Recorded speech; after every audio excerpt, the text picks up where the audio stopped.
Mother, is Maxwell House really the only coffee in the world? Well, your father says so, and your father knows best.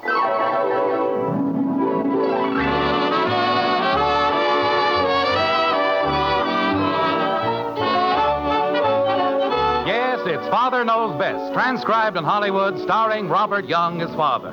A half-hour visit with your neighbors, the Andersons, brought to you by America's favorite coffee, Maxwell House, the coffee that's always good to the last drop.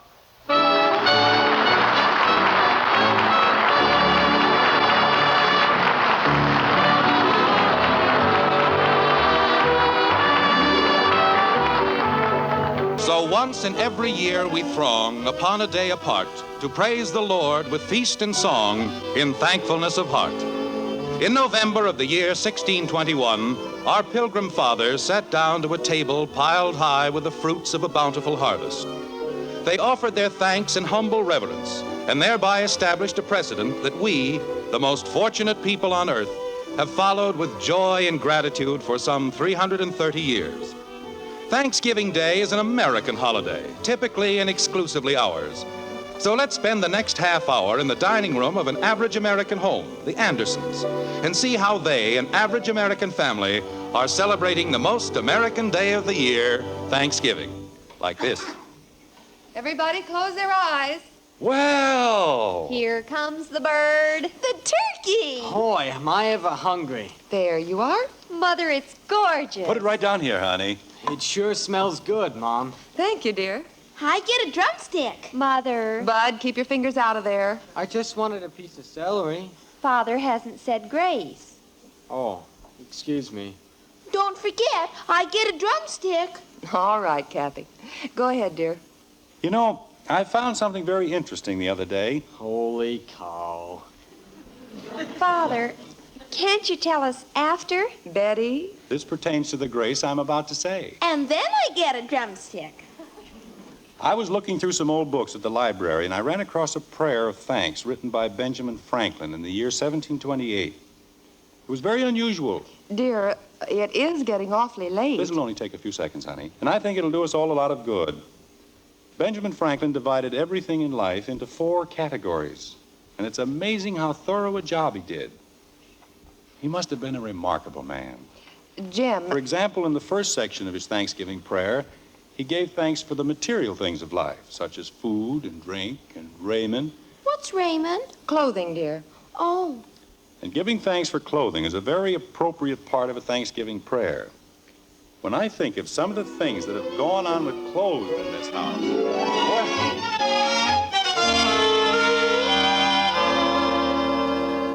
Jim, I hope you know what you're doing. I know exactly what I'm doing. I'm getting just a little fed up with dressing in Bud's room. It isn't that bad. No, he had all of my neckties, all of my socks, all of my sweaters, and half of my pants. Are you sure? Yes, dear, I'm sure. In this house, the first one up isn't the best dressed. He's the only one who can get dressed. But Bud certainly has enough clothes of his own. Of course he has. He just likes mine better, that's all. Dear, don't you think if we told them... I'm tired of telling them. Wait till they go up there and see a bunch of empty closets. That'll teach them. Naturally, I think we're right in taking our own things back, but to take all of theirs... It'll do them good. Maybe they'll learn to respect other people's property. Mother! We're home. Kathy! I'm here, Daddy. Good. All 3 of you go upstairs and get ready for lunch. And Betty, Yes, Mother? see that Kathy washes in back of her ears. Okay.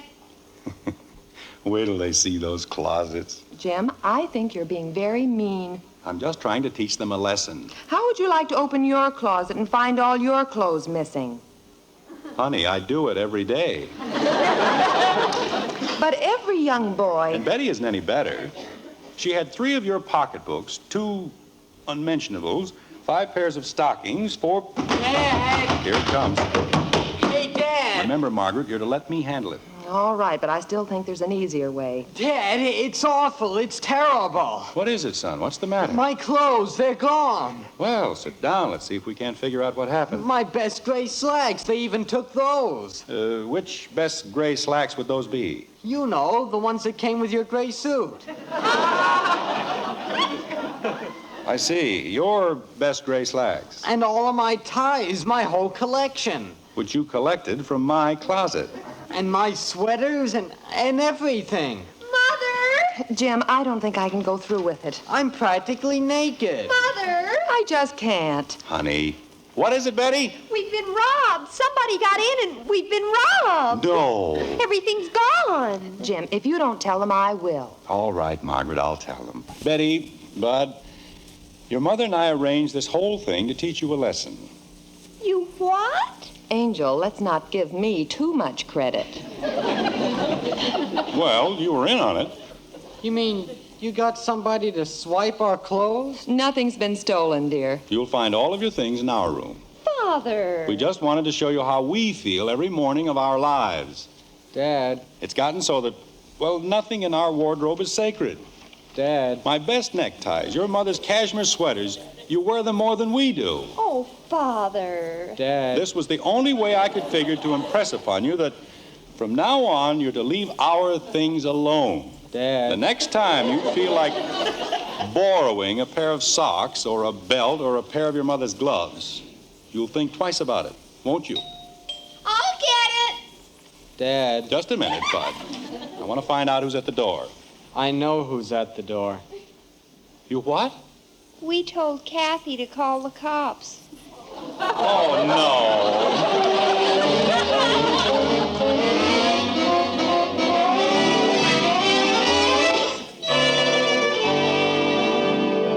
Father. no. Oh, the grace. And then I get a drumstick. Well, in the second part of his Thanksgiving prayer, Benjamin Franklin concentrated on the natural phenomena of life. Things like air and light and fire and water. Fire is pretty important, isn't it, Mom? Yes, dear, it's very important. For stuff like heating up turkeys when they get cold. Huh, Dad? I'll get to the turkey in a minute. I just want to make sure that you all understand. Father, after what happened at Blue Paradise last winter, you don't have to worry about us. We remember about fire and water, all right. That was quite a day, wasn't it? I don't think I'll ever get the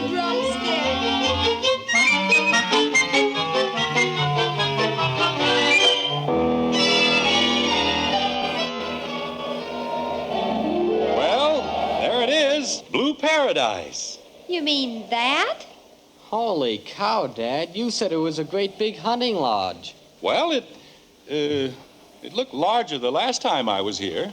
Jim, are you sure we ought to buy a hunting lodge? Honey, a bargain like this doesn't come along every day. I know it doesn't look like much from here, but, well, let's go inside. Will it fall down? Of course not. Just don't touch any of those braces, that's all. Boy, what a dump. It's not supposed to be the Ritz-Carlton. We just want it for weekends and things. Why do they call it Blue Paradise? Look at those cracks in the wall. You probably turn blue in the middle of the night. Betty, you can't expect too much for $1,500. $1,500? Honey, the view of the lake alone is worth that. What view? What lake? It's a very beautiful lake. All you have to do is walk about half a mile down the road and, well, it's very easy to see it from there. On a clear day. But if I hear one more word, honey, look out. What? That, the porch is a little weak in spots, but Oh, go ahead, Bud, open the door. There isn't any doorknob. You don't need a doorknob, just push. Okay. Jim, do you really think... Bud! Grab it. Hey! Oh, dear. Bud, you didn't have to push that hard, did you? I just gave it a little push. Well, a couple of new hinges is all it needs. I've got an idea. Why don't we knock all the doors down and use them for a porch? Very funny. Are you going in, Margaret? Well, you only live once, I suppose. Everything may seem a little rough at first, but you'll get used to it. Well, how do you like it? It's got a nice foyer. Where's the living room? This is the living room. Nice and compact, isn't it, honey? Oh, yes. Yes, if it's anything, it's compact. It's dirty, too. Hey, look at this. The closet's got a window in it. That's the bedroom. Father, it isn't. Of course it is. How large do you want a bedroom to be? Large enough for a bed? I've got an idea. Why don't we buy it and rent it out to some midgets? But that isn't funny. Dear, it is a little small. You're not supposed to give dances up here. It's a place to relax, get back to nature. What's in here, Daddy? That's the kitchen. But I thought we could do all our cooking in the fireplace. That way we can turn the kitchen into another bedroom. Cook in the fireplace? Why not? The pioneers did it all the time. I see. This will do us all a lot of good. It might even teach us to appreciate the comforts we take so much for granted at home. Yes, I can believe that. If it'll do anything, it'll teach us to appreciate comfort. Isn't there any bathroom? Of course. You just can't see it from here, that's all.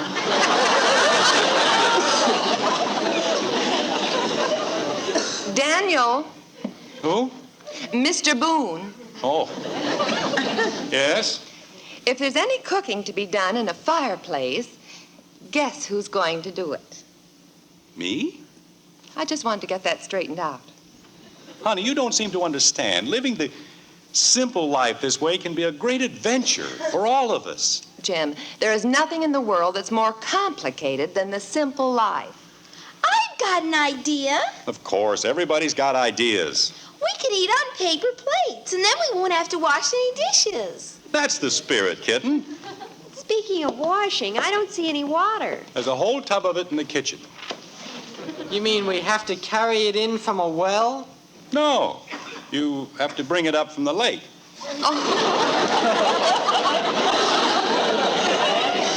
Oh, Jim. It isn't far. Why, Bud'll get used to doing it in no time at all. Me? But you said it's a half a mile. Dear, this is another thing we've got to straighten out. I'm not going to let a young boy like Bud carry heavy pails of water up here from any lake. But the pioneers... Honey, it won't hurt him to carry a few buckets of water. And besides, if I'm going to cook, I won't have the time. I've got an idea. You too? You can do it every morning, right after you chop the wood. What wood? For cooking. Remember, dear? Like the pioneers? Margaret, if you're trying to discourage me... Why, Jim, I think living the simple life will do you a lot of good. You do? Of course. You'll get up early every morning and get your lungs full of good, clean air. While we're breathing that old stale stuff in the bedroom. Betty, please. Then you'll run briskly down to the lake for water. After you chop some wood? And build a fire. Like the pioneers? Then you'll clean and fill the kerosene lamp. Wait a minute. Why do I have to do it all? You're the one who wants a hunting lodge. I know, but... I think you're going to enjoy it. Cooking our breakfast and lunch and dinner. And chopping some more wood? And carrying some more water. Like the pioneers? Say, I've got a great idea. Let's go home.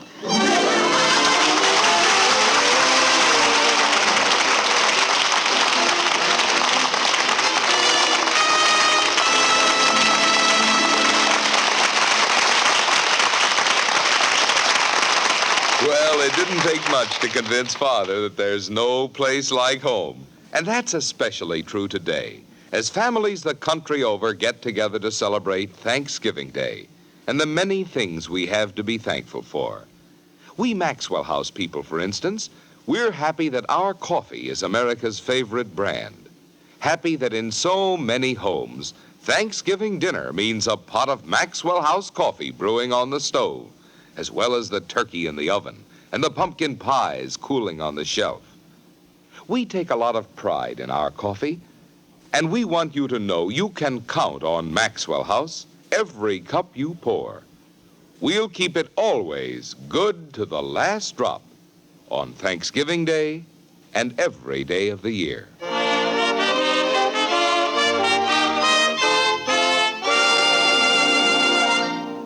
Let's see now. Where was I?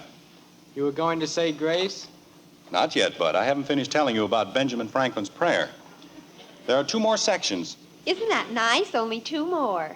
Dear, maybe I'd better put the turkey back in the oven. But it won't take more than another minute.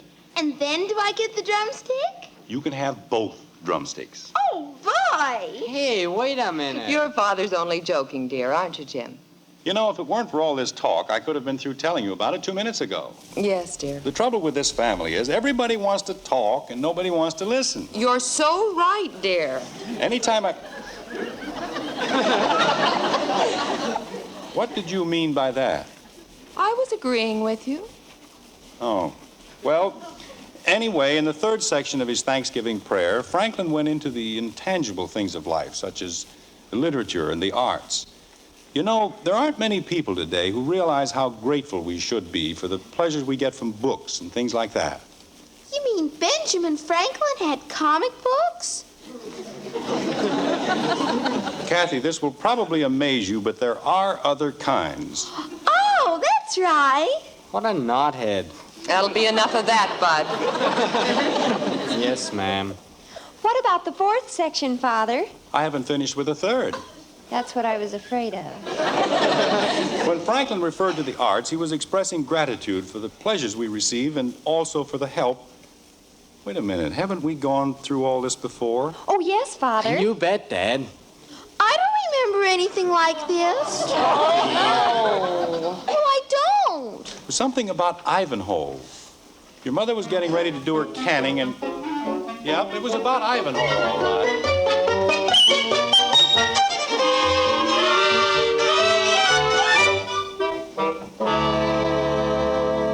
Schools. A lot of good schools are. You said it. I wouldn't care if they taught you something important. You said it. But all that junk they make you study. You said it. Why don't you keep still? I'm on your side. Well, get over on her side. Okay. Bud, just because you got a C in English doesn't mean that it isn't important. You said it. I thought I told you to keep still. You told me to get on her side. Bud. You said it. Kathy, wait until I say something. Okay. It doesn't make any difference what you intend to be. A knowledge of literature is one of the finest things a person can have. Now? All right. You said it. Just because you think you're an actress. That has nothing to do with it. Literature is the principal difference between animal and man. And girls, too. Kathy, why don't you keep out of this? Can't I be on anybody's side? Well, what's going on in here? Hiya, Dad. Father, will you do something about Bud? Oh, I don't know. He seems like a nice enough fellow. Maybe we'll let him hang around a little while longer. What do you think, Kitten? You said it. But he thinks they ought to change the whole school system just because he got a C in English. I do not. Yes, he does, Daddy. That's what he said. I didn't either. Oh, you did, too. Just a minute, both of you. Betty, what's this all about? Bud thinks English is a waste of time. No, I don't. But why should I get a C just because I don't like Ivanhoe? It's part of your course, isn't it? Well, sure, but what good is Ivanhoe if you want to be an engineer or something? Well, you'll find, son, that a knowledge of the classics will always come in handy. That's exactly what I told him. And Ivanhoe is wonderful. He's a jerk. Bud. He is, Dad. The jams the guy gets into for no reason at all. You know, Bud, it's been a long time since I studied Ivanhoe, but I still remember it. On his bold visage, middle age had slightly pressed its signet sage, yet had not quenched the open truth and fiery vehemence of youth. Right, Betty? Father, that's from The Lady of the Lake. Oh, they're both Sir Walter Scott, aren't they? Well, yes, but... Bud, you'll find as you grow older that there's no substitute for a sound literary background. For example, Mr. Gribble came up with a quotation at the Chamber of Commerce luncheon the other day. I stood in Venice on the Bridge of Sighs. He was very pleased that I recognized the line from Shakespeare. Father... Betty, I'm trying to explain to Bud... But that isn't Shakespeare. It's Lord Byron. That is Shakespeare. It's from The Merchant of Venice. I'm sorry, Father, but it's from Childe Harold's Pilgrimage.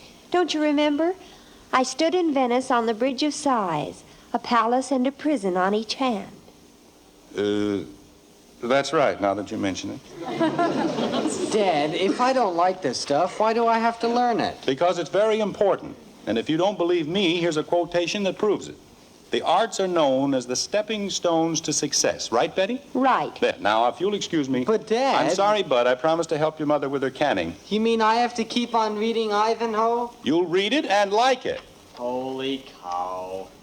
How am I supposed to remember things like that? Haven't looked at a copy of Ivanhoe in 25 years.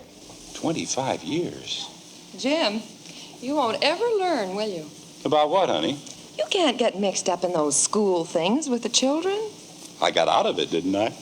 Just because you were lucky enough to remember a quotation. Well? Whose quotation was it? What, dear? Who said it originally? Oh, I did.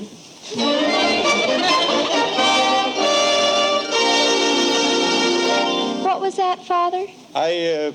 We'd better not go into it right now. If it's the same thing I'm thinking of, you'd better stick to the turkey. You're so right. Well, in the last section of the Thanksgiving prayer... Hey, we're in the stretch. Bud. I'm sorry, Dad. Oh, I don't mind. I can sit here all night. Father, please. We won't say a word, will we, Kathy? All I can think of is the drumstick. All right. In the fourth and final section of his prayer, Benjamin Franklin covers the balance of our earthly benefits, not the least of which is health. And while we've all been blessed with remarkably good health through most of our lives, there have been times when, well, we've had our anxious moments, haven't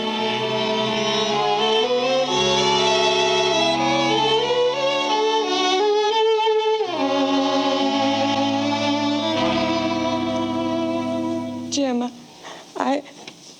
I don't know what to do. We've done everything we can, honey. But she looks so small and pitiful. She isn't gonna die, is she, Dad? Of course not. Gosh, if anything happens to her... Bud? I'll get it, Dad. It's probably the doctor, honey. Now, pull yourself together like a good girl. My poor little Kathy. Margaret, that isn't going to help her at all. We've got to be strong, both of us. Oh, Jim. Dad, it's Dr. Simmons. There you are, honey. The doctor's here, and he'll take care of everything. Dr. Simmons. Hello, Margaret. Do you want to go right upstairs, Doc? It's Kathy. In a minute, Jim. What seems to be the trouble? We don't know. Why don't you go upstairs, Doctor? She's awful sick. We'll take care of her, Bud. Margaret, when did it start? I don't know. She was okay this morning. Bud, please. She came home at... It was 4, I think, and she looked very white and... Oh, Jim. Oh, honey. Has she complained of any pains in her back or her legs? We haven't been able to get her to say anything. She just lies there. Any temperature? She's hot and cold and... Oh, my baby. Alone, Jim? No, Betty's up there with her. Well, I'll go up and take a look. You'd better come too, Margaret. Doctor, if anything happens to my baby... You've got to stop thinking that way. Nothing's going to happen. Gosh, it makes you feel kind of weak inside, doesn't it, Dad? Yes, inside and outside and all over. It makes you feel weak and small. So many things you want to do and you can't do any of them. You never think of anybody like Kathy getting sick. She's always been so healthy and strong. I know. Heck, she can lick any kid on the block. She'll lick this too, Bud. She's got to. Dad, if she gets... when she gets well, I'll never pick on her again as long as I live. That's fine, son. I'll never call her a knothead or a squirt or noodle nose or... Have you got a handkerchief? I think so. There you are. Thanks. Here you are, Dad. You may keep it. Thank you. Father. We're right here, Betty. Do they want us? No, they made me go out. Oh, I didn't want to, but... Oh, Father, she's so sick. I know. Want to borrow my handkerchief? I have one. She just lies there, and I've been so mean to her. No, dear, you've been a wonderful sister. I haven't. Last week I smacked her because she spilled my perfume. Well... I don't care about the old perfume. I just want Kathy to get well. She will, sweetheart. We've all said our little prayers. We've all got her very close to our hearts. She'll be all right. She's such a sweet child. She's a good ball player, too. Your mother and I have gone through this a great many times with both of you, as well as Kathy. When you're married and have children of your own, you'll do the same thing. Boy, what a thing to look forward to. It balances, Bud. A few short moments of worry and anxiety, and then long, happy hours for all of us. That's the way it goes. Doesn't it, Betty? I wish I hadn't smacked her. You'll smack her again. Father, how can you say that? If she smacks Kathy, I'll smack her. I wouldn't dream of touching her. Well, we'll see. Jim? Doctor, is she all right? Is she gonna live? Of course she's going to live. She'll be up and around in no time at all. My poor little sister. Boy. Wasn't anything to get excited about in the first place. It wasn't anything serious? Of course not. What was it? Well, technically, I suppose you'd call it multi-caldare canini. That's about as close as I can get to the Latin. Canini? Right. Translated roughly, that means too many hot dogs. Hot dogs? You mean that's all that was wrong with her? Just 8 hot dogs. Why, the little knothead. You can go up if you like. Wait till I get my hands on her, scaring me like that. I asked her to lend me a quarter, and she wouldn't, but she had enough for 8 hot dogs. Wow. It's a great life, isn't it, Jim? You said it, Doc. It's a great life.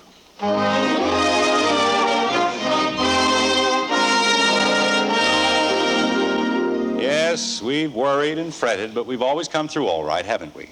Daddy, Yes? I mean, I'm sorry, Kathy. What is it? I changed my mind. May I have a wing? Kathy. What a beetle brain. Bud.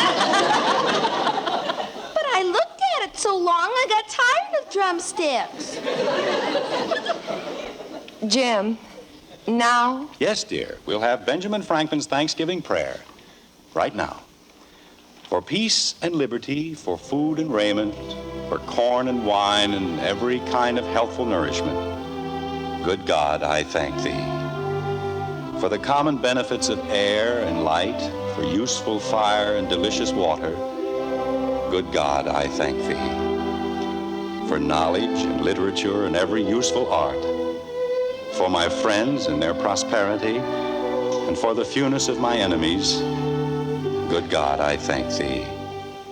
For all thy innumerable benefits, for life and reason and the use of speech, for health and every pleasant hour. My good God, I thank thee. Amen.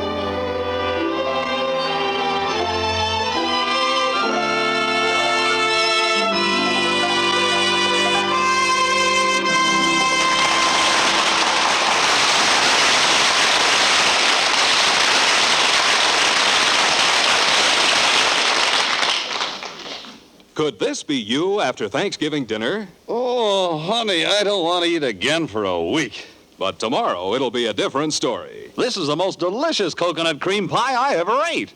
Can I have another piece, huh? And delectable coconut cream pie is a breeze to make with new Jell-O coconut cream pudding and pie filling. There's nothing to add but milk. And it's Jell-O coconut cream pudding and pie filling for red letter desserts.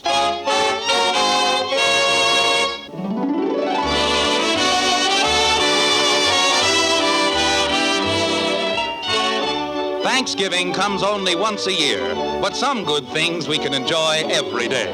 For example, when it comes to truly good coffee, with a flavor you enjoy cup after cup, you can count on Maxwell House every time. It's the one coffee that's always good to the last drop. Join us again next week when we'll be back with Father Knows Best, starring Robert Young as Jim Henderson with Roy Bargy and the Maxwell House Orchestra. In our cast were Norma Jean Nillson as Kathy, Jean Vander Pyl, Rhoda Williams, Ted Donaldson, and yours truly, Bill Foreman. So until next Thursday, good night and good luck from the makers of Maxwell House. Father Knows Best was transcribed in Hollywood and written by Ed James.